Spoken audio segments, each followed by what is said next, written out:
প্রিয় বন্ধুরা, আশা করি সবাই ভালো আছেন এবং যে যেখানে আছেন সুস্থ আছেন। আপনাদের সবারই সুস্থ শুভকামনা নিয়ে আর একটি ভিডিও আমি উপস্থাপন করে চললাম। তো যাই হোক, আজকে যেহেতু আমার ডিউটি না থাকাতে আমি চর এলাকার বিভিন্ন জায়গা ঘুরে ঘুরে বেড়াচ্ছি। তো গাড়ি গেলেও হয়তো কথাটা শুনতে পারেন না, আসলে ঘুরে বেড়াতেছি আর কি মোটরতে। তো এই যে রাস্তা দেখেন, এখান থেকে যাইতেছি, ঠিক আছে। এই যে বাগানটা দেখতে পাচ্ছেন আপনারা, বাগানটা ভালো করে প্রথমে দেখা দিয়ে নেন, পুরা মানে ভিউটা দেন আর কি। তো ভিউটা খুব ভালো লাগছে, সেই জন্যে আমি যে জায়গায় যাই, যে জিনিসটা আমার কাছে ভালো লাগে সেটা আমি শেয়ার করি। তো প্রথমে এই বাগানটা যেতি না গায় বা যেই মানে এটার মালিক, তাকে আমি প্রথমে ধন্যবাদ জানাই, এত সুন্দর একটা বাগান বানাইছে। তো মেন কথা হলো যে বাগান বলতে সেখানে গাছ থাকে।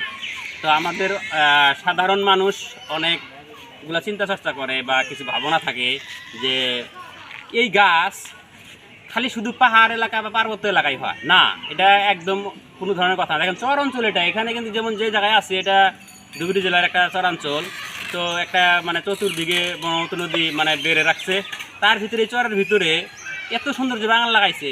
তো গাছের ভূমিকা তো সবাই জানেন, আমরা নিজেরাও যে গাছের এখান থেকে তাইছি, আগেও গেছি, তো আগে হয়তো সময় পাইনি, সেজন্য ভিডিওটা বানাই না আমি। তো আজকে দেখেন গাছের থেকে যে অক্সিজেন আমরা সবাই কিন্তু গ্রহণ করতেছি। বা এই যে একটা ব্যস্তপূর্ণ পথ, এদিকে বাজার আছে, এইদিকেও বাজার আছে, এদিকে দক্ষিণাঞ্চলে আর একটা বাজার আছে, বা এইখান থেকে যায় যেটা বাজার, নতুন বাজার পায়, উত্তর বাজার। তো এই বাজারে যত মানুষ যায়, এখানে দেখে প্রায় সময় দেখা যায় এই জায়গায় আর কিছু মানুষ রেস্ট করতেছে এখানে দেখেন।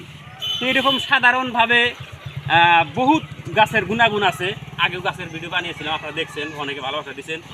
তো এই যে মূল্যবান গাছগুলা শুধু খালি যে এটা মালিকেরই উপকার হয় তা না, এই গাছের বহুত উপকার আছে। গাছের থেকে অক্সিজেন পাই, অক্সিজেন আমরা সবাই গ্রহণ করতে পারি।